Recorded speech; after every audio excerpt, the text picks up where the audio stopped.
Hello friends, मैं चित्स पांडे में आप सभी का स्वागत है। आज की वीडियो में हम देखने वाले हैं फंक्शंस का कंसेप्ट को। अगर इससे पहले आपने हमारे पुराने लेक्चर्स नहीं देखे हैं तो आप ऊपर आई बटन पे क्लिक करके एक बार देख लीजिएगा ताकि आपको पिछला पूरा कंसेप्ट क्लियर रहे, तभी आपको ये कंसेप्ट आगे समझ में आने वाला है। ठीक है, तो without any further delay let's start our topic. सबसे पहले आज हम वीडियो में देखेंगे क्या फंक्शंस के बारे में पढ़ेंगे, उसके टाइप्स के बारे में पढ़ेंगे, टाइप्स ऑफ फंक्शंस है कुछ उनके बारे में, एंड देन हम उसके ग्राफ को देखेंगे। ठीक है, हो सकता है कि ये वीडियो में दो पार्ट लग जाए, पार्ट 1 एंड पार्ट 2, क्योंकि ये थोड़ा सा बड़ा है, ठीक है, लेंथी है, और जो है हमारा एक्सरसाइज का सॉल्यूशन वो इजी है as compare to the concept. So हमें कंसेप्ट पे फोकस करना है, एक्सरसाइज का सॉल्यूशन हमारा आसानी से हो जाएगा। ठीक है, सो सबसे पहले हम बात करते हैं फंक्शन क्या होते हैं। लेकिन फंक्शन क्या होते हैं इसको बताने से पहले मैं एक एग्जांपल लेना चाहूंगा जहां से डिराइव होता है। ठीक है, सो मैं एक रिलेशन की बात करता हूं। ठीक है, मैं एक रिलेशन का एग्जांपल लेता हूं। ठीक, रिलेशन का एग्जांपल क्या है, यहाँ पे हमारे पास कोई सेट P है, यहाँ पे कोई सेट हमारा Q है। ओके, P में एलिमेंट्स हमारे 5 3 2, ओके, -5 -3 -2, एंड देन उसके बाद +2 +3 एंड +5।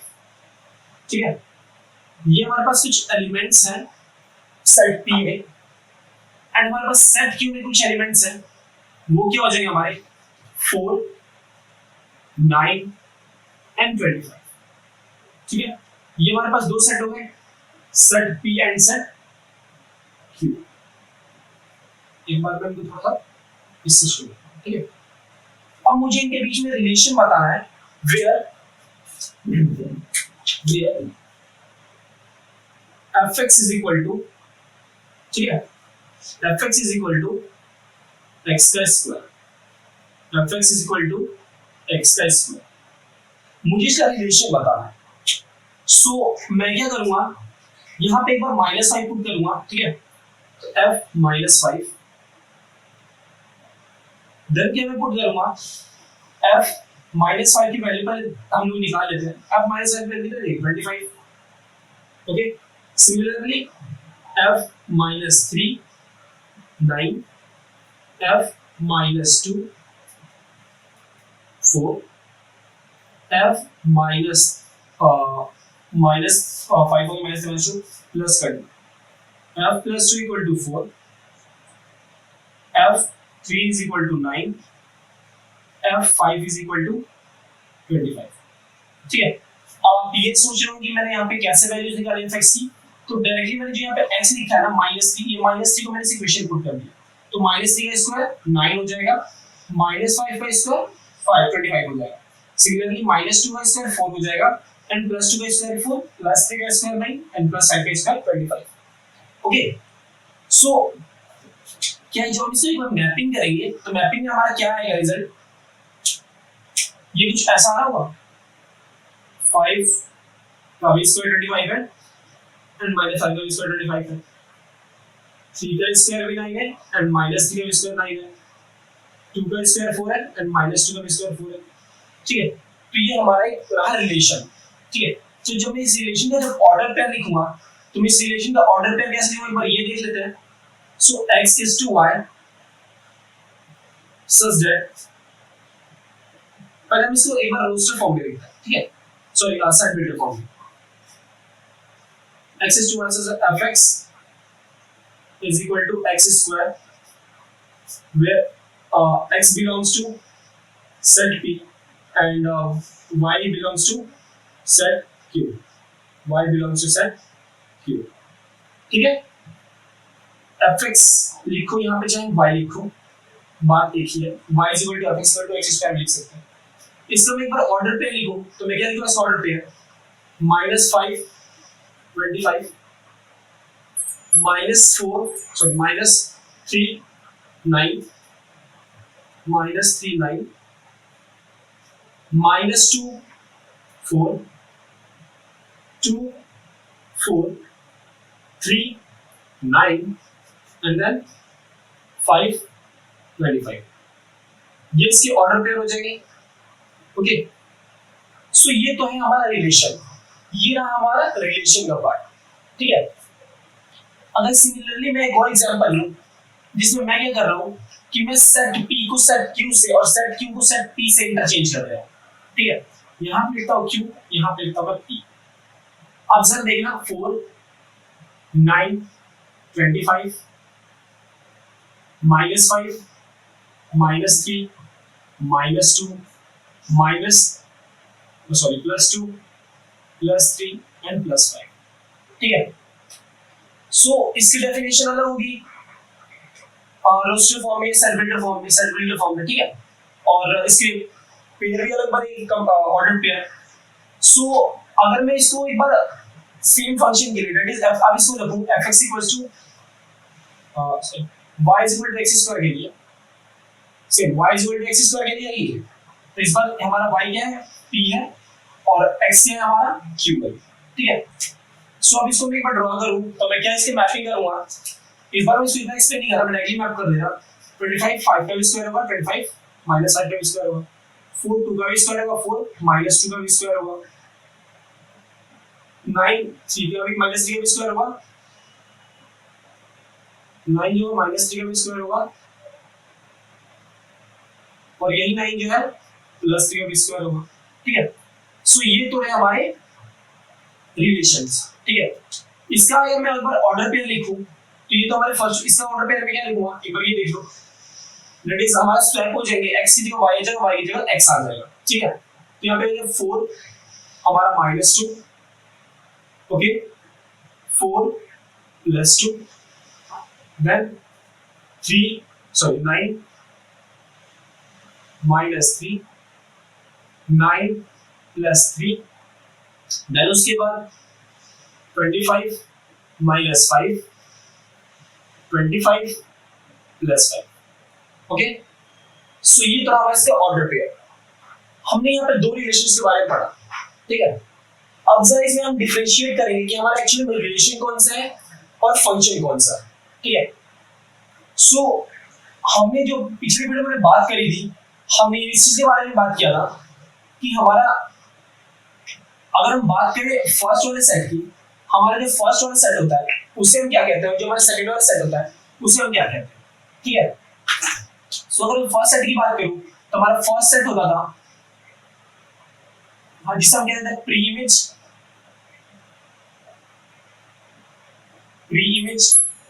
एंड हमारा सेकंड नंबर सेट होता था उसे हम कहते हैं इमेज।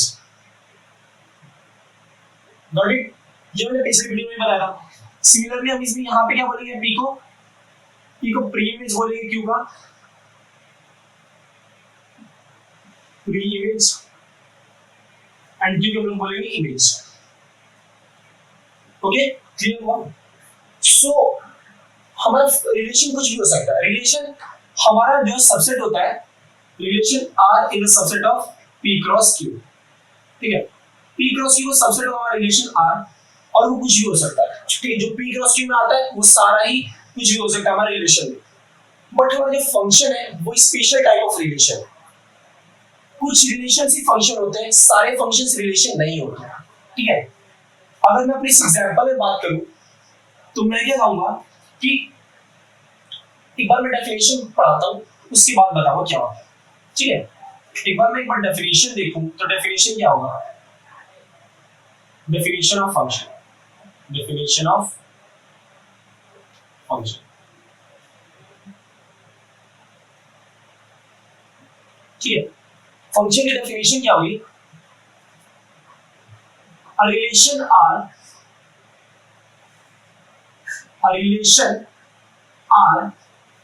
from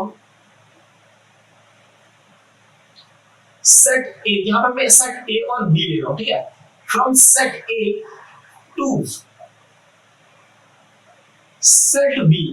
ठीक है, a relation R from set A to set B is said to be a function, is said to be a function if every element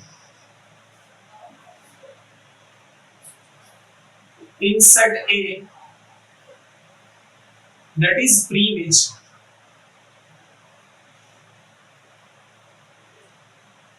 has only one image in set B। ठीक है, समझ में ये चीज, ये function का definition कि किसी भी रिलेशन जो set A to set B है उसको हम फंक्शन जब ही कहेंगे जब every element in set A के सारे एलिमेंट की एक इमेज हो सेट बी में। दो इमेज हो नहीं चलेगा, इसमें क्या है only one image, only word use किया, देखो यहाँ पे ओनली ध्यान रखना, ओनली वन इमेज, ये इंपॉर्टेंट पॉइंट है हमारा। और यहाँ पे हमारा क्या इंपॉर्टेंट पॉइंट, एवरी एलिमेंट। ठीक है, कहने का मतलब है कि सारे एलिमेंट सेट ए का एक इमेज होना चाहिए सेट बी में जो कि एक सिंगल इमेज हो। ठीक है, सो अगर इस डेफिनेशन बेस किया अपॉन मैं ये देखूं कि इसमें से फंक्शन कौन सा, रिलेशन कौन सा है। ठीक है, सबसे पहले मैं आइडेंटिफाई करूं फंक्शन कौन सा है, उस कौन सा है, उसके बाद जो बचा वो हमारा रिलेशन हो जाएगा। ओके, सो ये है हमारा सेट ए। ठीक, ये है प्री इमेज, ये image. So according definition every element in set A, every element set ए सारे मैप होने चाहिए, सारे मैप होने चाहिए। ठीक है, has only one image in set B. So देखना यहाँ पे सेट ए है प्री इमेज, ये सेट बी है इमेज, क्या सबके ओनली वन इमेज है? फोर का देखना यहाँ पे दो इमेज है, -2 भी है 2 भी है, 9 का भी दो इमेज है, -3 और 3 दोनों है, 25 का भी दो इमेज है, -5 और 5 इससे दो इमेज है। ठीक है, सो ये तो हमारा फंक्शन नहीं हुआ, ये फंक्शन को शॉर्ट फॉर्म में ऐसे लिखते हैं फंक्शन नहीं हुआ। ठीक है, फंक्शन नहीं। हम एक बार इसकी बात करते हैं। सबसे पहले तो हम ये देखेंगे सेट ए के सारे एलिमेंट जो वो मैप्ड है, मतलब सबकी इमेज है, सेट ए की सबकी इमेज होनी चाहिए। सबसे पहले हमें ये आइडेंटिफाई करना है देखो सबकी ही इमेज है, यहाँ पे कोई बाकी नहीं है। फॉर एग्जांपल अगर मैं यहाँ पे 6 लिख दूं, ठीक है, इसमें 6 में ऐड कर दूं और इसे मैंने कहीं मैप नहीं करा तो क्या ये फंक्शन होगा? नहीं होगा, क्यों? क्योंकि इससे एक एलिमेंट जो बच गया। सो अभी हमारा एग्जांपल में लेंगे तो इसे हम ये हटा देंगे। ठीक है, सो अगर मैं ये देखूं, सबसे पहले हम ये देखना कि क्या सबके ही इमेज है, ऑफ कोर्स सबकी इमेज है, सारे ही मैप है। ठीक है, सो फर्स्ट पॉइंट हमारा क्लियर हो गया, every element in set A has image. Second point में देखते हैं ओनली वन इमेज होना चाहिए सेट बी में। क्या ये देखो सबके एक इमेज है सेट बी में? 5 देखना, 5 जो है ओनली 25 से मैप है। क्या 5 किसी और से मैप है? या 5 का कोई और इमेज है सेट बी में? किसी भी नहीं है। ठीक, 3 को देखना, 3 का ओनली वन इमेज है बी में, दैट इज 9। ठीक है, 2 को देखना, 2 का ओनली वन इमेज है बी में, ओनली 4। फिर अगर 2 को देखना, -2 को पहले हमने देखा ना, अब तुम 2 को देखना, 2 का एक ही इमेज है दैट इज 4। 3 की बात करो, 3 की एक ही इमेज है दैट इज 9। 5 का एक ही इमेज दैट इज 25। ठीक है, एक इमेज जो है एक इमेज है, दो प्री इमेज हो सकते हैं। ठीक है, अगर मैं यहाँ पे लिखना चाहूँ सो ये सबसे पहले ये बताइए फंक्शन है कि नहीं है। तो देखो सबकी एक ही सिंगल इमेज है और सारे मैप है, तो ये फंक्शन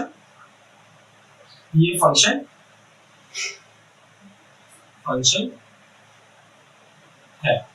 ठीक है, सो इसमें हमने पॉइंट क्या नोट किया, यहाँ पे लिखते नोट पॉइंट, नोटेड पॉइंट। ठीक है, हमने इस पॉइंट क्या नोट किया कि सबसे पहले ओनली वन इमेज होना चाहिए और सारे एलिमेंट जो हमारे मैप्ड होने चाहिए, जो कि यहाँ पे ऑलरेडी है। ठीक, तो मैं यहाँ पे क्या लिखूंगा, प्री इमेज जो इमेज हुई ना, image can has two pre-image। ये डेफिनेशन से हमारा ये क्लियर होगा कि इमेज के दो प्री इमेज हो सकते हैं, but only one image is possible for a pre image.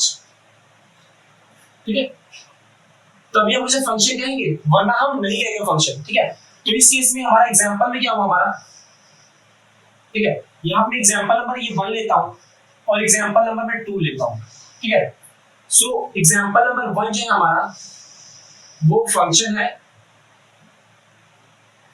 है विद एग्जांपल नंबर 2 जो है वो फंक्शन नहीं है। हमने इसका रीजन देख लिया, ठीक है। ओके, सो ये तो अगर आपको इस सेट बना के दे, इस सेट के आपको मैपिंग एरो डायग्राम बना के दे, दैट इज मैपिंग करके दे, या फिर एक फंक्शन लिख के दे, f x x² हो गया, f x 5x + 4 हो गया, f x x हो गया, कुछ भी हो सकता है वो फंक्शन, ठीक है, वो इसके लिए है।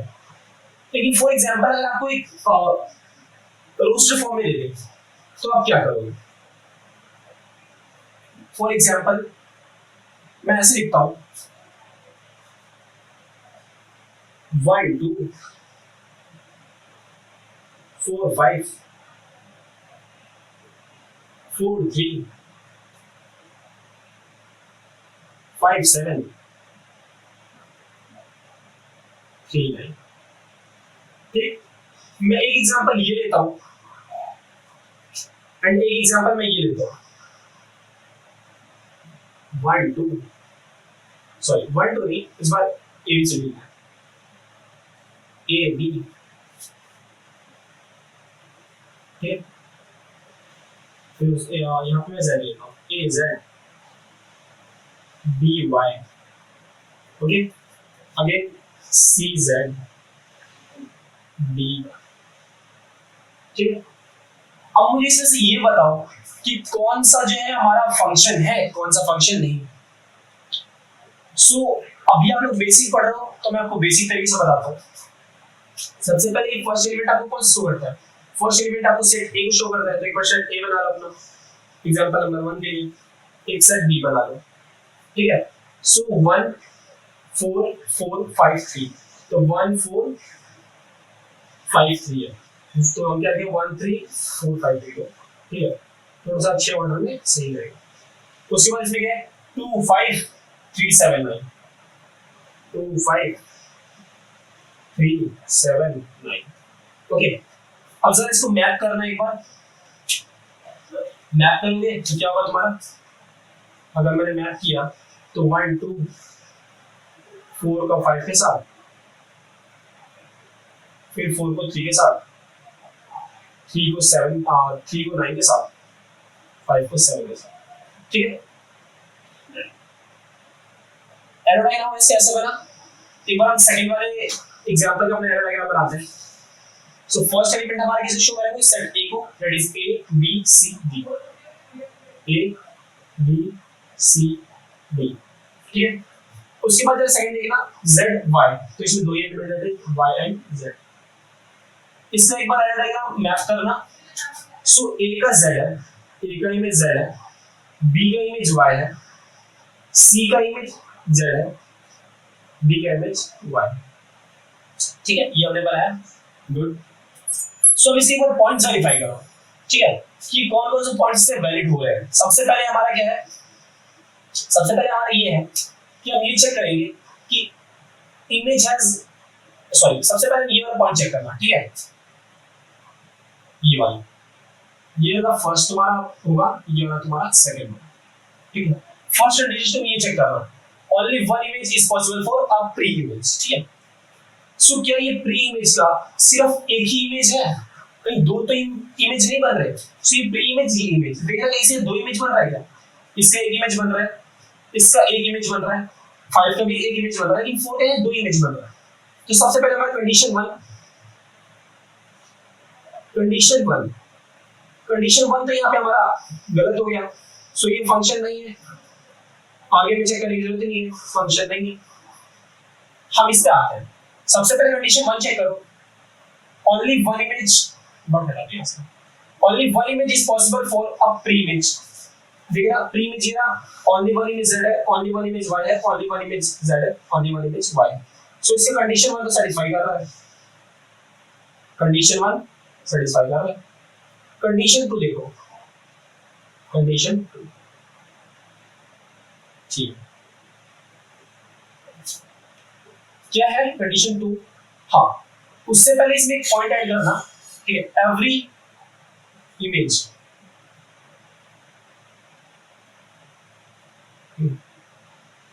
every इमेज, हर एक का होना चाहिए ना, हैज ओनली एवरी, क्या लिखा है, every image has only one image is possible for pre image, ठीक है, इसमें वही कहना,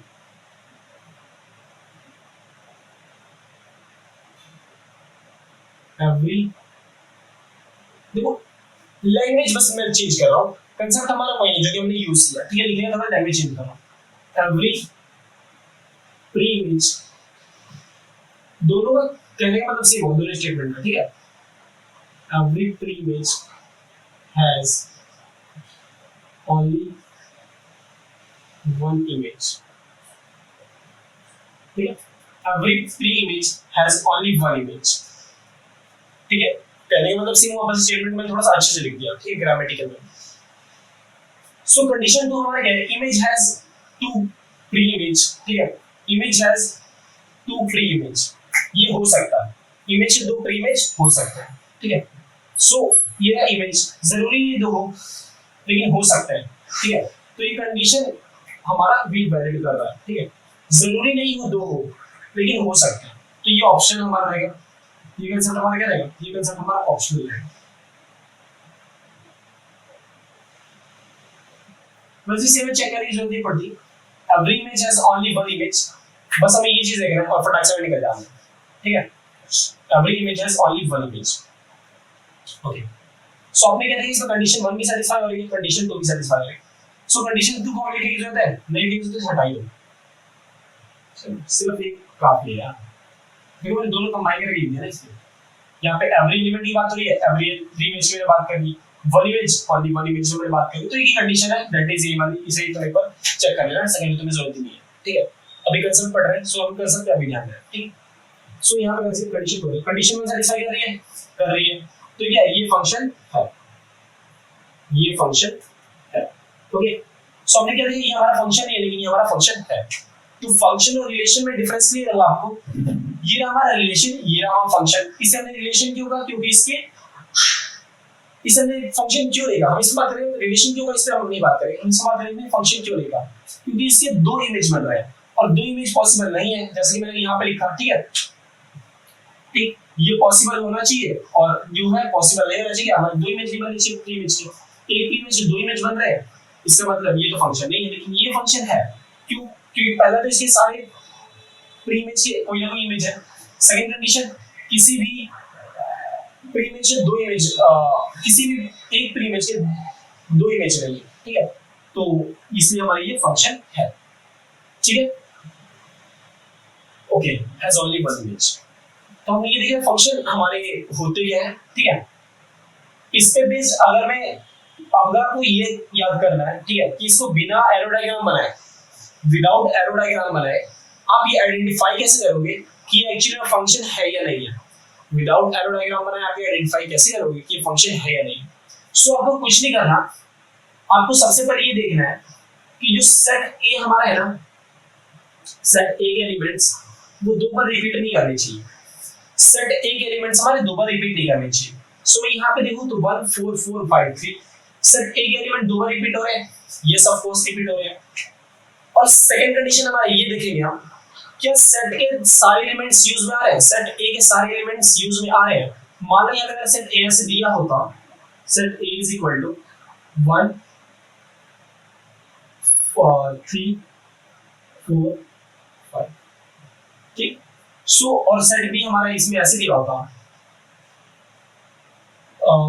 2 3 5 7 2 3 5 7, ठीक, ये हमें सेट ए दिया था, ये हमारा सेट बी दिया होगा, सो हम सिर्फ ये चेक करते हैं कि सेट ए के सारे एलिमेंट, पहले हम ये देखते हैं कि every pre image has image, सबसे पहले देखते हैं एवरी प्री इमेज की इमेज है, यस ऑफ कोर्स है, अभी अभी देख किसी के दो तो नहीं है, ओनली वन इमेज तो है ना, तो अभी देखिए कोई सा भी एलिमेंट जो दो बार रिपीट होना चाहिए, लेकिन 4 4 दो बार रिपीट हो गया, इसका मतलब ये फंक्शन तो नहीं है, ये भी हमारा कैंसिल हो गया, सेकंड थिंग हम ये चेक करेंगे कि ऐसे सारे एलिमेंट्स यूज में आ रहे हैं, 1 3 4 5 1 3 4 5 सारे एलिमेंट यूज में आ रहे हैं, तो हमारी कंडीशन कर दो, ये कंडीशन सही हो गया, इसलिए हमारी फंक्शन नहीं है, ये दिख रहा है, सबसे पहले देखो, अगर माना पे हमारा सेट दिया हो, इसी से यही सेट ऐसे दिया हो A B C D, set भी हमारा इसको मैं ऐसे लिख लूं x y और z।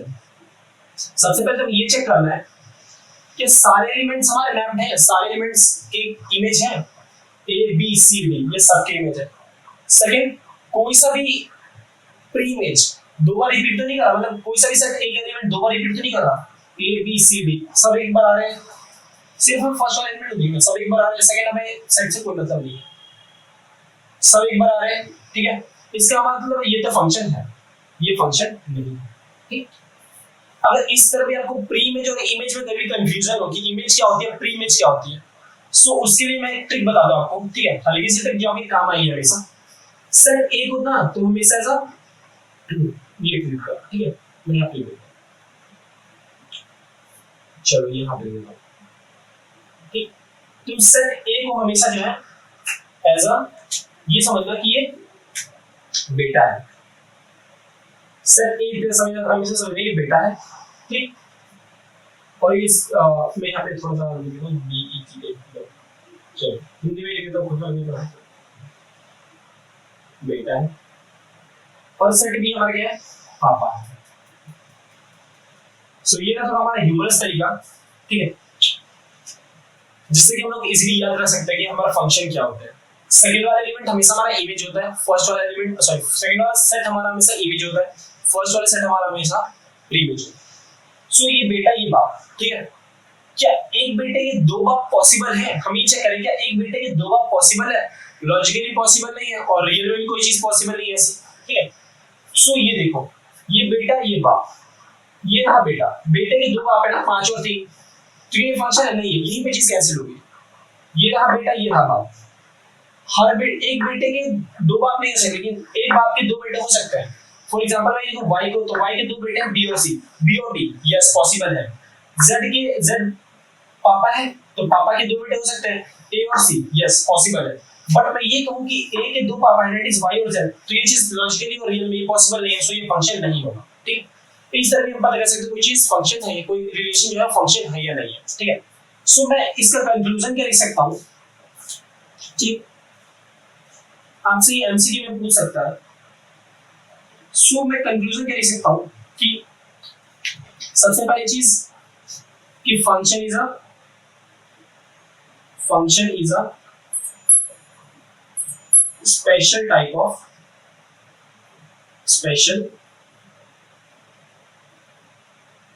Of relation. Function is a special type of relation, ठीक है। और नोट नंबर 2 में क्या लिख सकता हूं, या फिर इसी चीज को मैं ऐसे लिख सकता हूं कि function f(x) is a subset of relation R, ठीक। f(x) जो हमेशा सबसेट होगा R का, क्योंकि हमने इस function is special type of relation है, मतलब रिलेशन सारे रिलेशन फंक्शन हो ऐसा जरूरी नहीं है, लेकिन सारे फंक्शन रिलेशन हो ऐसा होता ही है, ठीक है। सो ये हमारा फंक्शन है कंसेप्ट। अब हम पढ़ेंगे कि हमारे रियल वैल्यू फंक्शन क्या होता है, ठीक है। इरेज कर दूं, आपको नोट करना, आप स्क्रीनशॉट ले लो, ठीक है। चलो ओके, सो यहाँ पे हम आगे बढ़ते हैं और रियल वैल्यू फंक्शन की बात करें। फंक्शन की डेफिनेशन है, मैं इरेज नहीं करूंगा ताकि आपको ये चीज हमेशा याद आती रहे कि आपका फंक्शन क्या है, क्योंकि इस चैप्टर में अभी हम पूरा इस एक्सरसाइज में आने वाले हम पूरा फंक्शन की ही बात करेंगे, ठीक है। सो ये वाला क्वेश्चन मेरा अभी इरेज नहीं होगा। एक यहाँ पे जो मैंने चीज पॉइंट लिखी थी वो पॉइंट यहाँ लिखता हूँ कि f(x) फंक्शन f(x) या फिर ऐसे लिखता हूँ function f is a subset of relation R, ठीक, okay okay.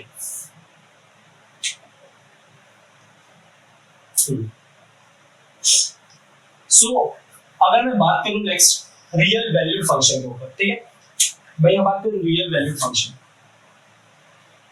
Real value function, real valued function क्या होता है, ठीक है। रियल वैल्यूड फंक्शन क्या होता है, सो अगर मैं बोलूं रियल वैल्यूड फंक्शन क्या होता है, तो हमें कुछ नहीं करना, हमारा जो डोमेन होगा, ऐसे फंक्शन जिनका डोमेन और रेंज डोमेन और रेंज दोनों ही बिलोंग करते हो रियल नंबर आर से, ठीक। आर हमारा किसको डिनोट कर रहा है? Real number. सो कहने का मतलब क्या है कि डोमेन और रेंज दोनों ही बिलोंग करते हो रियल नंबर आर से, या तो फिर और या तो डोमेन और रेंज जो है वो हमारे सबसेट हो रियल नंबर आर के, ठीक। तो उसे हम क्या बोलते हैं? Real valued function. ये तो हमारी बुकिश लैंग्वेज होगी। अगर मैं अपनी लैंग्वेज की बात करूं, नॉर्मल लैंग्वेज में, तो मैं क्या कह सकता हूं कि हमारा रियल वैल्यूड फंक्शन वो फंक्शन होता है जो कि वैलिड होते हैं हर एक वैल्यू के लिए, ठीक है। तुम कोई सी वैल्यू रखो, उस फंक्शन की वैल्यू हमेशा डिफाइंड है, ठीक है। उसको हम क्या कहेंगे? Real value function. अगर मैं एग्जांपल के साथ आपको बताना चाहूं, तो अगर मैं लिखता हूं fx इक्वल टू x या फिर y is equal to x, ठीक है। इस शब्द में एक चीज ध्यान रखना कि हमारा यहाँ पे होता है y is equal to fx हमेशा, ठीक है। और यहाँ पे x की कोई वैल्यू होती है, यहाँ पे कोई हमारा एक्सप्रेशन होता है, तो इस एक्सप्रेशन को कुछ हो सकता है हमेशा जहाँ y होगा वहां पे fx होगा, जहाँ fx होगा वहां y होगा, ठीक है। सो इस केस में जो हमारा x जो होता है, वो हमारा इंडिपेंडेंट वेरिएबल होता है। इंडिपेंडेंट वेरिएबल क्या होता है? जिसकी कोई वैल्यू डिपेंड नहीं करती है, मतलब इसमें हम अपनी मर्जी से वैल्यू रखते हैं, ठीक है। लेकिन fx जो होता है या फिर y जो होता है, fx कह लो या y कह लो, वो होता है डिपेंडेंट वेरिएबल। डिपेंडेंट वेरिएबल कैसे? जिसकी वैल्यू x पे डिपेंड कर रही है। तो हमने क्या देखा, यहाँ पे y की वैल्यू x पे डिपेंड कर रही है, इसका मतलब मैं x की जो वैल्यू रखूंगा उसके अकॉर्डिंग मेरी y की वैल्यू आ जाएगी। सो x हमारा क्या हो गया? इंडिपेंडेंट वेरिएबल हो गया, एंड y हमारा क्या हो गया? वो डिपेंडेंट वेरिएबल हो गया। ये तो हमारा रियल वैल्यू फंक्शन था, ठीक। अगर मैं एक एग्जांपल और आपको कराना चाहूँ with the help of table, so उसको कैसे करेंगे? एक बार ये देख लो। मैं एक एनसीईआरटी का एग्जांपल लूंगा, इसको करने के लिए डिंग ठीक है। एक बार मैं देख लेता हूँ एनसीईआरटी का एग्जांपल। आपके एनसीईआरटी बुक का एक एग्जांपल यूज करता हूँ। ये फंक्शन है हमारा fx is equal to 2x plus 1। ये हमारा कोई फंक्शन है, ठीक। इसकी वैल्यू 1 2 3 4 5 6 7 है। हमें इसकी वैल्यू डिटरमाइन करनी है फॉर 1 2 3 4 5 6 एंड 7 के लिए, ठीक है। हमें इसकी वैल्यू डिटरमाइन करनी है 1 2 3 4 5 6 7 के लिए, ठीक है। यहाँ पे ये चीज कर लो 7। चलो, सो सबसे पहले अगर मैं देखूं fx प्लस 1, तो मेरा f1 का वैल्यू क्या हो जाएगा? ठीक है। और इसमें एक चीज ध्यान रखना कि वेयर यहाँ पे हमारा x भी और y भी, ठीक है। मैं यहाँ पे देता हूँ x belongs to real number r, ठीक है। जरूरी नहीं यहाँ पे 1 2 3 4 5 6 7 के लिए निकाल रहा है, नेचुरल नंबर के लिए निकाल रहा है। मैं इसकी वैल्यू -1 -2 -3 के लिए निकाल सकता हूँ, ठीक है। सो मैंने यहाँ लिख दिया x belongs to r, real number r। तो यहाँ पे किसी भी वैल्यू के लिए फंक्शन की वैल्यू निकाल सकते हैं, किसी x की वैल्यू के लिए, ठीक है। सो f x 1, f1 की वैल्यू क्या करेंगे हम? f1 की वैल्यू 1 निकाला, तो यहाँ पे x की जगह 1 पुट करो, 2 1 2 प्लस 1 दैट इज 3। f2 की हम वैल्यू निकालते हैं, f2 पुट करना 5, f3 की अगर मैं वैल्यू निकालूं तो 2 यहाँ पे 3 पुट करना 7, f4 की अगर मैं वैल्यू निकालूं 4 पुट करना 9, f5 की वैल्यू निकालो 5 पुट करना 11, f6 की वैल्यू निकालो 6 पुट करो 13, f7 की वैल्यू निकालो 7 पुट करने में 15 आ गया।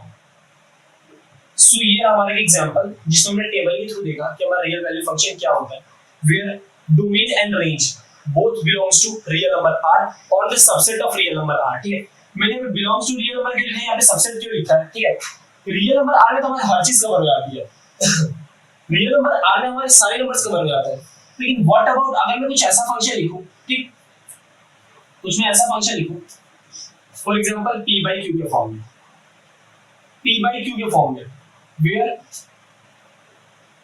q नॉट इक्वल टू 0 यही होता है। सो हमारा इसका जो इस टाइम जो हमारा होगा वो हमारा p जो होगा वो बिलोंग कर रहा होगा r से, p की वैल्यू तो रियल नंबर कुछ भी होगी अगर p और q दोनों इंडिपेंडेंट वेरिएबल हैं तब, ठीक है, लेकिन हमारा q जो होगा उसकी वैल्यू बिलोंग कर रही होगी रियल नंबर r में से 0 को माइनस कर दो, बस रियल नंबर r में से 0 को माइनस कर दो, r के सेट में से 0 एलिमेंट माइनस कर दो, सो वो हमारा क्या आ जाएगा, वो हमारा q का जो है वो डोमेन हो जाएगा। तो हम q में कौन कौन सी वैल्यू रख सकते हैं, तो q में हम लोग 0 को छोड़ के बाकी कोई सा भी रियल नंबर रख सकते हैं और p में हम लोग ओनली कोई सा भी रियल नंबर रख सकते हैं, ओनली मतलब कोई सा भी रियल नंबर रख सकते हैं। सो ये तो हमारा हो गया एक एग्जांपल जिसमें मैंने सबसेट को बताया कि हमारा रियल वैल्यू फंक्शन का सबसेट जो है वो जो r का सबसेट कैसे होता है और बिलोंग्स टू r कब होता है। ठीक, आई होप आप लोगों को समझ में आया होगा। आगे बढ़ते हम अलग अलग एग्जांपल देखेंगे, अलग अलग टाइप के और फंक्शन देखेंगे, ठीक है, तो मैं सारे इंग्लिश करूंगा।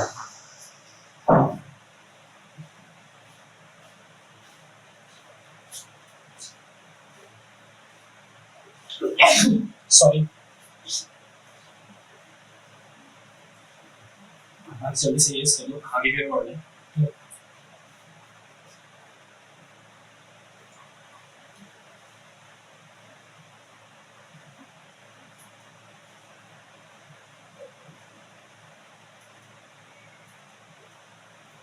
ओके, सो हम एक एग्जांपल लेते हैं, ठीक है, आइडेंटिटी फंक्शन का। अभी हमने एक फंक्शन देखा था f(x = x) पे या फिर y = x का, ठीक है, उसका हम एक बार ग्राफ प्लॉट करेंगे। हमने क्या पढ़ा, हमने फंक्शन पढ़ लिया, अब हमने बस हमारा बाकी है टाइप ऑफ फंक्शन और उसके ग्राफ, तो हम बारी बारी से एक टाइप के फंक्शन देखेंगे एंड देन उसका ग्राफ देखेंगे हमारा इसका ग्राफ कैसे बनता है, ठीक है। सो हमारा जो सबसे पहला फंक्शन होगा that is identity function. Identity function, ठीक, आइडेंटिटी फंक्शन हमारा क्या होता है, y = f(x = x), ठीक, where x belongs to real number r। इसमें तुम रियल नंबर r की कोई सी वैल्यू पुट कर सकते हो, ठीक है, यहाँ पे तुम रियल नंबर की कोई सी वैल्यू पुट कर सकते हो, ठीक। चलो आगे मैं बढ़ूं। सो एक बार निकालना थोड़ा कुछ एग्जांपल लेते हैं हम इसकी, ठीक है, -3 के लिए,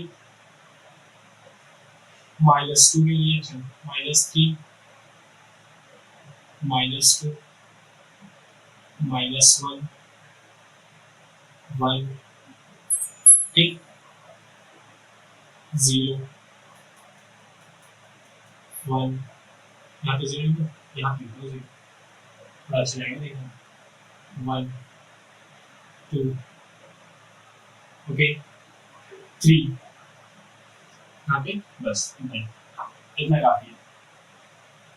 सो एक बार ये देखना कि जब मेरा जब मेरा फंक्शन में x = -3 था तो y की वैल्यू कितनी आ रही थी, -3 आ रही है, -2 तो x की जगह -2 करना, y की वैल्यू -2 आ जाएगी, x की जगह -1 पुट करना, y की वैल्यू -1 आ जाएगी, x की जगह 0 पुट करना, y की वैल्यू 0 आ जाएगी, x की जगह 1 पुट करना, y की वैल्यू 1 हो जाएगी, x की वैल्यू 2 पुट करना, y की वैल्यू 2 हो जाएगी, x की वैल्यू 3 पुट करना, y की वैल्यू 3 आ जाएगी, ठीक है।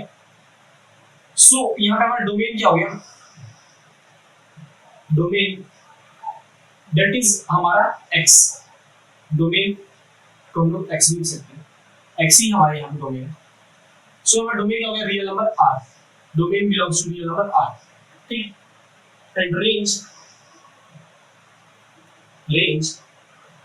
दैट इज हमारा y belongs to real number r, ठीक, मतलब सारे वैल्यूज के लिए सारे वैल्यूज हमारे आ रही है, मतलब उसी नंबर धरने का हमारा रियल नंबर आ रहा है, ठीक है, ये सारे कैंसिल, ये मतलब तुम ये बोला इंटीजर है भाई, अगर मैं वो 1.5 लिखूं तो रेशनल नंबर जो लिख रहा हूं ना 1.5 रेशनल नंबर भी तो पुट कर रहा हूं, तो 1.5 लिखूं तो 1.5 आएगा, 3.6 लिखूं 3.6 आएगा, माइनस का 5.2 लिखूं तो माइनस का 5.2 हमारा वैल्यू आएगा, ठीक है। सो इसीलिए डोमेन इन हमारा बोथ बिलोंग्स टू R, तो ये रियल वैल्यू फंक्शन तो है। अब इससे जरा अगर ग्राफ पे फोकस करना कि इसका ग्राफ कैसे बनेगा उस पे हम देखते हैं, ठीक है। ये बनाया मैंने इसका axis, okay, x x dash y y dash. So यहां पहले मैं कुछ पॉइंट्स लिखूं तो क्या 1 2 3 4 -1 -2 -3 -3। अभी के लिए मैं ये पॉइंट्स लिख रहा हूँ, आगे से ये पॉइंट्स लिखूंगा क्योंकि बोर्ड पे ये चीज पॉसिबल नहीं होगी ना कि तुम इक्वल डिस्टेंस पे पूरा रियल जो है ग्राफ प्लॉट कर सको। अगर आप लोगों को ये चेक करना है कि इसके एक्चुअल में ग्राफ बनते कि नहीं बनते, आप अलग अलग वैल्यूज के लिए अलग अलग x की वैल्यू के लिए y की वैल्यू निकाल के उसको आप ग्राफ पेपर पे प्लॉट करके देख सकते हैं, ठीक है। सो इससे कुछ ग्राफ जो है वो ऐसे बनेगा, ठीक है। अगर इससे मैं ग्राफ बनाऊं तो ये कुछ ऐसा बनेगा, ठीक है। ये हो गया तुम्हारा y is equal to fx is equal to x का ग्राफ, जिसे क्या कहते हैं आइडेंटिटी फंक्शन, ठीक है। सो तुमने यहाँ क्या लिखा, ये देख लो, x रखने पे 1 रखने पे 1 आ रहा है, 2 रखने पे 2 आ रहा है, 3 रखने पे 3 आ रहा है, 4 रखने पे 4 आ रहा है। सिमिलरली -1 रखने पे -1 आ रहा है, -2 रखने पे -2 आ रहा है, -3 रखने पे -3 आ रहा है, -4 रखने पे -4 आ रहा है, ठीक है। ये हमारा आइडेंटिटी फंक्शन है ग्राफ। हमने यहाँ पे अपना एक फंक्शन पढ़ लिया, that is identity function, okay. आगे चलते हैं हम, जो हमारा नेक्स्ट है वो हमारा कांस्टेंट फंक्शन, ठीक है। यहाँ पे लिखता हूँ सेकंड नंबर हमारा constant function, CONSTANT constant function, okay. Constant function हमारा क्या है, y is equal to fx equal to c, ठीक, where c belongs to real number r and c क्या है, c जो हमारा कांस्टेंट है, c हमारा क्या है कांस्टेंट है, ठीक। हाँ, सो c हमारा कांस्टेंट से मतलब क्या है, c हमारा कोई सा भी नंबर हो सकता है, कांस्टेंट हो सकता है। इसका मतलब हम ये जो अपना फंक्शन है ना, ये सिर्फ एक वैल्यू के लिए ट्रू है, ठीक है। ये आपने चलिए ये हटाएगा, ये c बिलोंग्स टू r हटाएगा, क्योंकि फिर वैसे वैल्यूज तुम रख सकते हो, फिर इसमें इसमें फर्क क्या रह जाएगा, identity function constant function. Constant का मतलब ही कोई पर्टिकुलर वैल्यू, ठीक है। वेयरएज तुम्हारे आइडेंटिटी फंक्शन में हम यहाँ पे रियल नंबर कोई सा भी पुट कर सकते हैं, ठीक है। सो अगर मैं कांस्टेंट फंक्शन का एक बार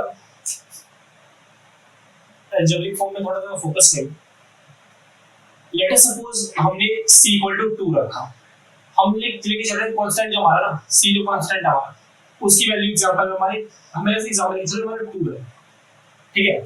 जरा y हमारा क्या आ जाएगा, c इक्वल टू 2 पे y इक्वल टू 2 आ जाएगा, ठीक। अगर मैं सिर्फ ग्राफ ड्रॉ करूं,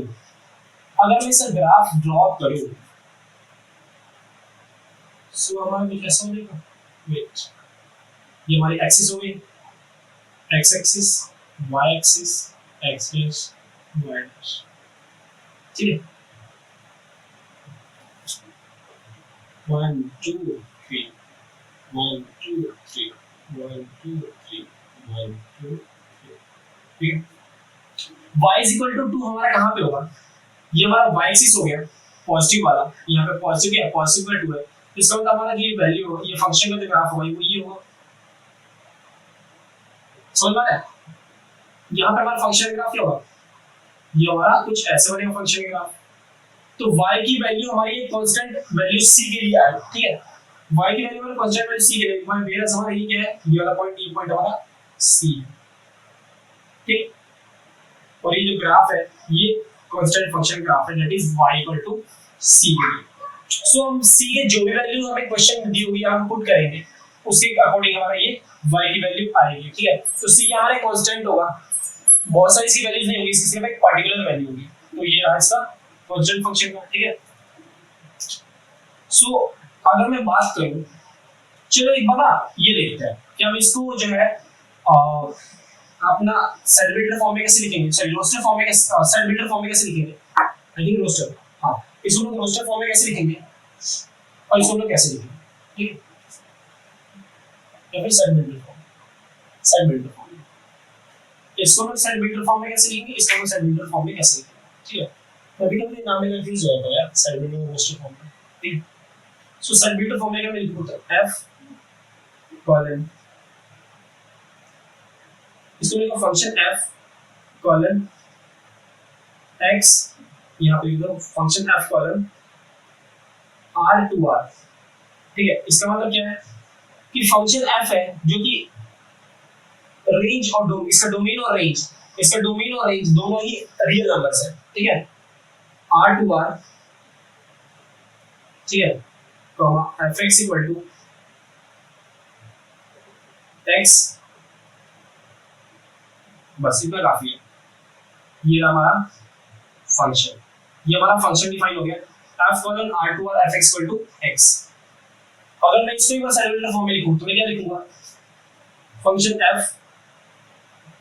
r टू r क्या है, ये क्या ये r टू r है, तो ये c टू r है, c टू c है, कांस्टेंट टू कांस्टेंट, ठीक है, constant to constant, fx equal to c, ये तो हमारा इस फंक्शन का सेलिब्रेटर फॉर्म हो गया।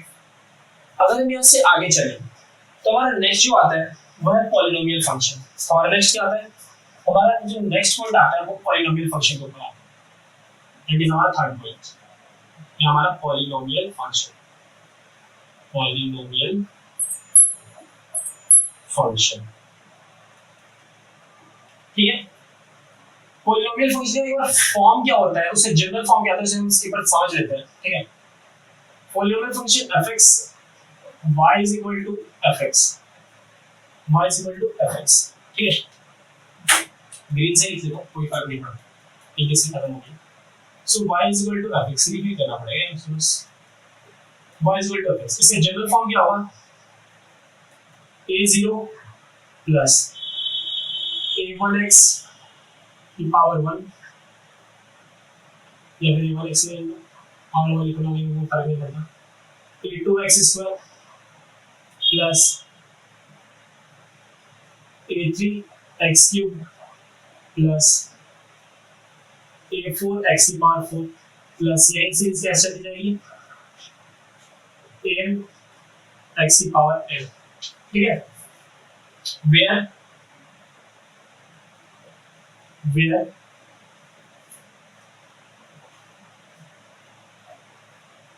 a जो हमारा होगा a1 a0 a1 a2, ठीक है, dot dot dot dot an, ये हमारा बिलोंग कर रहा होगा कांस्टेंट से, ये हमारा कांस्टेंट होगी, ये वाले जो भी हमारी कांस्टेंट होगी, कांस्टेंट, ठीक है। एंड जो हमारा x स्क्वायर x क्यूब जो होगा इसकी वैल्यू किससे बिलोंग करेगी, इसकी वैल्यू वेरिएबल होगी, यही तो हम लोग कहते हैं। अगर मैं ये बात करूं कि ये बताओ कोई फंक्शन में लिखता हूं, अगर हम इसे बात करें फंक्शन क्वाड्रेटिक इक्वेशन लिख लो x square plus 2x plus 1, ठीक है। सो इसमें तुम्हारा ये क्या होता है, यहाँ पे जिसका कोएफिशिएंट होता था ये कांस्टेंट होता था और इसे हम लोग क्या कहते हैं, इसे हम लोग वेरिएबल कहते हैं, ठीक है। सो x की वैल्यू हमारी वेरिएबल होती है और ये वैल्यू कुछ भी हो सकती है, बिलोंग्स टू r, हमारा x की किसी वैल्यू के लिए आ सकता है, belongs to real number r, ठीक है। सो ये x की किसी वैल्यू के लिए फंक्शन पॉसिबल है हमारा, सो इसीलिए x1 x2 x3 x1 x sorry x x2 x की वैल्यू रियल नंबर से बिलोंग कर सकती है एंड a0 a1 a1 की वैल्यू कांस्टेंट है, इसको समझने के लिए अगर मैं एक एग्जांपल लूं तो हमारा एग्जांपल क्या होगा, देखो वो देख लेते हैं। सो हमारा जो एग्जांपल है, एनसीईआरटी का एग्जांपल लेता हूं आपके एग्जांपल नंबर 13 को। ठीक है, फंक्शन क्या है हमारा, fx = x²। ठीक है, ये इसका सेडमेंटल फॉर्म लिखा हुआ है r to r। ठीक है, fx = x²। ठीक, fx = x²। सो अब मुझे क्या करना है, रियल नंबर r के लिए fx की वैल्यू बतानी है। ठीक है, ये सेम एग्जांपल हमने पहले भी लिया था। ओके, अगर इससे पहले तुम एक बार कांस्टेंट वाला देखो ना, क्या है तुम्हारा कांस्टेंट में कुछ यहाँ पे ऐसा लिखा हुआ है, x belongs to real number r। ठीक है, कांस्टेंट फंक्शन की अगर मैं फंक्शन की डेफिनेशन देखो तो एनसीईआरटी में लिखा हुआ है f colon r to r लिखा हुआ है, y = f = c। ठीक है, y = f = c। ये यहाँ पे सॉरी यहाँ पे ये चीज है r to r, real number two real number. ठीक है, well y = fx = c। x की कोई सी वैल्यू पुट करो, आंसर में से तुम्हारे कांस्टेंट आएगा, ऐसे कोई फंक्शन बन जाए। ठीक है, x की तुम कोई सी वैल्यू पुट करो, तुम्हारा आंसर हमेशा कांस्टेंट आएगा। ठीक, सो ये हमारा क्या हो जाएगा, ये हमारा हो जाएगा where c is a constant. ठीक है, वेयर c हमारा क्या है, कांस्टेंट। c हमारा कांस्टेंट। ठीक, सो इसका एक एग्जांपल मैं बताऊं तो इसका एग्जांपल क्या होगा, ये देखो। इसका अगर मैं एग्जांपल बताऊं तो इसका एग्जांपल क्या होगा, एक फंक्शन देता हूं यहाँ पे fx = x⁻0। ये देखो, x की तुम जो मर्जी वैल्यू पुट कर दो, x की तुम जो मर्जी वैल्यू पुट कर दो, तुम्हारा आंसर क्या आएगा, हमेशा तुम्हारा आंसर आएगा 1। ठीक है, सो ये हमारा इसका एग्जांपल हो गया y = f = c का। ठीक है, चलो इसको हम लोग रखते हैं साइड में, अपन थे पॉलिनोमियल फंक्शन पे। ओके, सो मैं एग्जांपल ये लेता, ये ले रहा। चलो, where x belongs to real number r। लो, पहले इसका एक बार रियल वैल्यू फंक्शन का टेबल बनाना। अभी मैंने बनाया था ना यहाँ पे रियल वैल्यू फंक्शन का टेबल, जो मैंने यहाँ पे रेज कर दिया। ठीक है, वो एक बार हम बना के देखते हैं। इसलिए लगा मैंने शुरू करो तो मुझे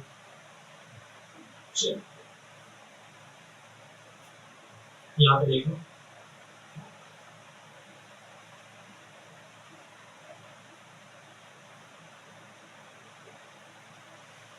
one two three four five six seven, चलो -3 -2 -1 0, उसके बाद तुम्हारा 1 2। इसके बाद एक बार इसे रियल वैल्यू फंक्शन का ये fx हो गया, fx की वैल्यू यहाँ पे होगी, यहाँ पे हमारी x की वैल्यू होगी। x = -3 पुट करना, तुम्हारा आंसर क्या आएगा, fx की वैल्यू क्या आएगी 9, -3 का 9। x = -2 पुट करना, तुम्हारा fx की वैल्यू क्या आ जाएगी 4। x = -1 पुट करना तो -1 का स्क्वायर 1। 0 पुट करना x की जगह 0, fx की वैल्यू 0। 1 पुट करोगे तो 1, 2 पुट करोगे 4, 3 पुट करोगे 9। ये तुम्हारा रियल वैल्यू फंक्शन का टेबल हो गया। ठीक है, for the polynomial function fx = x²। ऐसे ग्राफ अगर मैं ड्रा करना चाहूँ तो इसे ग्राफ कैसे बनेगा, वो देखो। जब भी तुम इसे ग्राफ प्लॉट करोगे अपने ग्राफ पेपर पे सारे वैल्यूज के लिए, तो उसे ग्राफ कुछ ऐसे बनेगा। यहाँ पे ये एक्सिस, ये पूरा टच नहीं हो रहा होगा, ये मतलब बस एक ये पॉइंट पे टच हो रहा है। ठीक है, ये बस ये 0 पे टच होगा, पूरा टच हो, सिर्फ यहाँ पे 0 पे टच होगा। ये तुम मान के चलो, मान कर थोड़ा बहुत हमें दिख रहा होगा, लेकिन जब तुम ग्राफ पे प्लॉट करते हो ये सिर्फ 0 को टच करके निकल रहा होगा, बाकी किसी वैल्यू को टच नहीं कर रहा होगा। ठीक है, ये इसका तुम्हारा ग्राफ बनेगा। कि तुम्हारा ग्राफ क्या है, fx = x²। सो तुम्हें इससे क्या इनसाइट मिली कि किसी भी क्वाड्रेटिक इक्वेशन का जो ग्राफ है ना, वो एक तुम्हारा पैराबोला बनता है। वो तुम्हारा क्या बनता है, पैराबोला। इसके बारे में डिटेल जो है कि हर एक पैराबोला, किसी पैराबोला का ग्राफ कैसे बनाएंगे, वो हम लोग कोलिक सेक्शन में जानेंगे। ठीक है, इसके अलग अलग पैरामीटर्स होते हैं। बस अभी तो हमने थोड़ा सा प्रैक्टिकल में सोचा कि पॉइंट्स पुट करके हमने आंसर निकाला, तो हमने जो पॉइंट्स पुट किए वो हमारा ये ग्राफ बना। लेकिन डिटेल में हम ये जानेंगे हम किसी भी इक्वेशन का पैराबोला का ग्राफ कैसे बना सकते हैं, वो हमारा कोलिक सेक्शन में पढ़ेंगे। अभी के लिए इसमें इतना ही रहेगा। ठीक, उसके बाद हम आगे बढ़ते हैं अपने नेक्स्ट फंक्शन की तरफ। जो कि हमारा होने वाला है rational function, sorry rational function नहीं, एक्सपोनेंशियल फंक्शन, ठीक है, एक्सपोनेंशियल फंक्शन। अच्छा, ये एक्सपोनेंशियल फंक्शन के अंदर भी आ जाता है, पॉलिनोमियल फंक्शन एक्सपोनेंशियल फंक्शन के अंदर आ जाता है, जिसमें तुम्हारा सिर्फ एक टर्म होगा, बाकी सारे टर्म्स मिसिंग होंगे, मतलब सिर्फ एक टर्म वाले फंक्शन क्या हो जाएंगे, तो तुम्हारा एक्सपोनेंशियल फंक्शन हो जाएगा। ये रहा तुम्हारा fx equal to x square graph. ये कुछ इंपॉर्टेंट ग्राफ्स है जो तुम्हें रिमेंबर रखना है, हमेशा याद रखने हैं, ठीक है, ताकि तुम्हारे क्वेश्चन को सॉल्व करने जो वो है प्रैक्टिस है वो थोड़ी अच्छी हो जाए और तुम ग्राफ देख के पहचान सको कि किस फंक्शन का ग्राफ है, ठीक। ये स्क्वायर वाले फंक्शन ग्राफ हो गए, क्वाड्रेटिक फंक्शन ग्राफ। एक बार हम क्यूबिक फंक्शन ग्राफ देख लें, उसके बाद हम नेक्स्ट फंक्शन की तरफ बढ़ेंगे, ठीक है। सो क्यूबिक फंक्शन के लिए जो ग्राफ मैं बता दूं, पॉइंट्स पुट करते रहना, मैं एक बार बस ग्राफ बता देता हूं बनता कैसा, ठीक है। देखो यहाँ पे यार इसको बंद नहीं करना चाहिए, स्क्रीन में ही आ रहा है। So fx equal to x cube का जो ग्राफ है ना, वो कुछ ऐसे बनता है,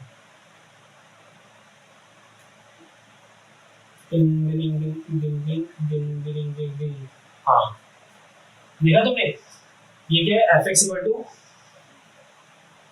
एक्स क्यूब का ग्राफ है। इसमें भी सेम जो है डोमिनेंट रेंज यही होगा, f is to r belongs sorry f colon r to r fx equal to x cube where x belongs to real number r। इसका जो ग्राफ बनेगा वो ऐसे बनेगा। तुमने एक चीज इसमें नोटिस की कि इसकी वैल्यू ना अचानक से बढ़ जा रही थी, लेकिन इसकी वैल्यू जो है एक हद तक तो ये ऐसे रही, ठीक है। अगर मैं थोड़ा सा अच्छे से बनाना चाहूँ तो वेट थोड़ा सा नजर से ज्यादा अच्छे से क्लियर होगा। ये रहा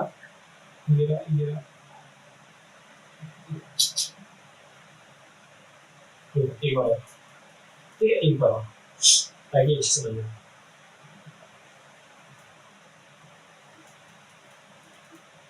टिंग टिंग टिंग टिंग टिंग टिंग टिंग टिंग, हाँ ये। तो तुमने एक चीज नोटिस करी दोनों में, क्या नोटिस करी, इसकी वैल्यू रैपिडली बढ़ रही है, ठीक है, इसकी वैल्यू रैपिडली बढ़ रही है, लेकिन इसकी वैल्यू जो है ना एक पॉइंट तक तो मतलब यहाँ तक तो ठीक है, यहाँ तक तो धीरे धीरे बढ़ रही है, यहाँ तक तो धीरे धीरे बढ़ रही है, लेकिन इसके बाद सेम ये रैपिडली बढ़ जा रही है, ठीक है। मतलब ये कुछ ये वैल्यू है, यहाँ पे कोई वैल्यू होगी जिसके लिए फंक्शन जो है ना वो धीरे धीरे बढ़ रहा है, उसके बाद ये फंक्शन अचानक से बढ़ जा रहा है। ये वैल्यू क्या होगी, ये देखो, तो ये वैल्यू होगी ना, ये 0 और 1 की वैल्यू, ठीक है। यहाँ पे 0 पुट करो, 0 और 1 के बीच में तुम कोई सी वैल्यू पुट करोगे ना, तो 0 पुट करोगे तो 0 आएगा, 1 पुट करोगे तो 1 आएगा, -1 पुट करोगे तो -1 आएगा। लेकिन जैसे तुम 2 की वैल्यू पुट करोगे, ठीक है, -1 0 और सॉरी यहाँ पे अगर मैं ऐसे लिखूं, चलो -1 to 1 के लिए कोई सी वैल्यू तुम ले लो, ठीक है, -1 से 1 के लिए तुम कोई सी वैल्यू ले लो, इसकी जो है थोड़ी धीरे धीरे इसकी ग्रोथ होगी, थोड़ा धीरे बढ़ेगा, क्यों, क्योंकि -1 पे 1 रहता है, 0 पे तुम्हारा -1 पे तुम्हारा -1 रहेगा, -1 पे -1 रहेगा, 0 पे तुम्हारा 0 रहेगा, 1 पे तुम्हारा 1 रहेगा। लेकिन जैसे तुम यहाँ पे 2 पुट करोगे तो 2 जा 4 जा 8, ये वैल्यू रैपिडली बढ़ी ना, x इक्वल टू 2 की वैल्यू तुम्हारी कहाँ चली जाएगी, रैपिडली 8 पे चली जाएगी। जब तुम 3 पुट करोगे तुम्हारी x की वैल्यू क्या रहेगी, 3 9 27, रैपिडली 27 पे चली जाएगी। वैल्यू तुम इसमें पुट करो, x इक्वल टू 2 पुट करो तुम्हारी वैल्यू 4 पे जाएगी, वैल्यू यहाँ पे 8 पे जा रही है, तो ये ज्यादा तेज भाग रहा है। मतलब इसका जो ये जो इसका एरिया हुआ ना, ये वाला, ये जो इसका फेस माउथ जो हुआ, ये वाला माउथ, अभी के लिए इसे माउथ बोल रहा हूँ, वैसे से कुछ और बोलते हैं, हम इसे कनेक्शन के बारे में पढ़ेंगे, ठीक है। ये जो एरिया हुआ तुम्हारे माउथ का, ये देखो ये ज्यादा बड़ा हुआ as compare to the quadratic function में, ठीक है। क्योंकि इसमें तुम 2 पुट करना है, क्वाड्रेटिक में 4 आ रही है, इसमें तुम 2 पुट करना तुम्हारा 8 आ रहा है, इसमें तुम 3 पुट करोगे तुम्हारा 9 आ रहा है, इसमें तुम 3 पुट करोगे तुम्हारा 27 आ रहा है। तो ये माउथ जो इसका बढ़ता जा रहा है, वेयर इसका माउथ जो कॉम्पैक्टेड है। So x equal to x cube और x equal to x square में ये डिफरेंस होता है, ठीक है। ये x equal to x cube का ग्राफ, ये x equal to x square का। सो मेनली यही तो ग्राफ पढ़ना है, बाकी हमने single line sorry linear function का ग्राफ तो पढ़ ही रखा है, x इक्वल टू b का नॉर्मल हम क्लास 9 10 में डायग्राम बना दें उसका, x इक्वल टू b का डायग्राम, ठीक है। अगर उसके में बना दूं, ये भी इसका बना दूं, जो ये रहा x इक्वल टू b बनेगा, कुछ भी हो सकता है, ऐसे ऐसे ऐसे ऐसे, ये क्या हो जाएगा, x equal to b, x plus b करेंगे, f x equal to x equal to x plus b का डायग्राम हो जाएगा। जरूरी नहीं है ऐसे बने, ये ऐसे बन सकता है, ये ऐसे बन सकता है, ऐसे बन सकता है, इससे कोई डेफिनेटली ये नहीं है आगे नहीं है ना, इसीलिए स्टार्ट आएगा। छोड़ो, बस मैं बता दिया ये x इक्वल टू b का ग्राफ ऐसे बनेगा लीनियर फंक्शन का। सो हमने तीन फंक्शन पढ़ लिए, identity function, constant function and polynomial function. ठीक है, आज की वीडियो के लिए इतना ही। नेक्स्ट वीडियो में हम डिस्कस करेंगे हमारे बचे हुए फंक्शंस के बारे में। तीन चार टाइप से फंक्शन और बाकी हैं जिसे हम अपने नेक्स्ट वीडियो में कवर करेंगे, क्योंकि वरना फिर वीडियो ज्यादा लंबी हो जाएगी। ठीक है, thank you so much for watching. जय हिंद, जय भारत। मिलते हैं अगली वीडियो।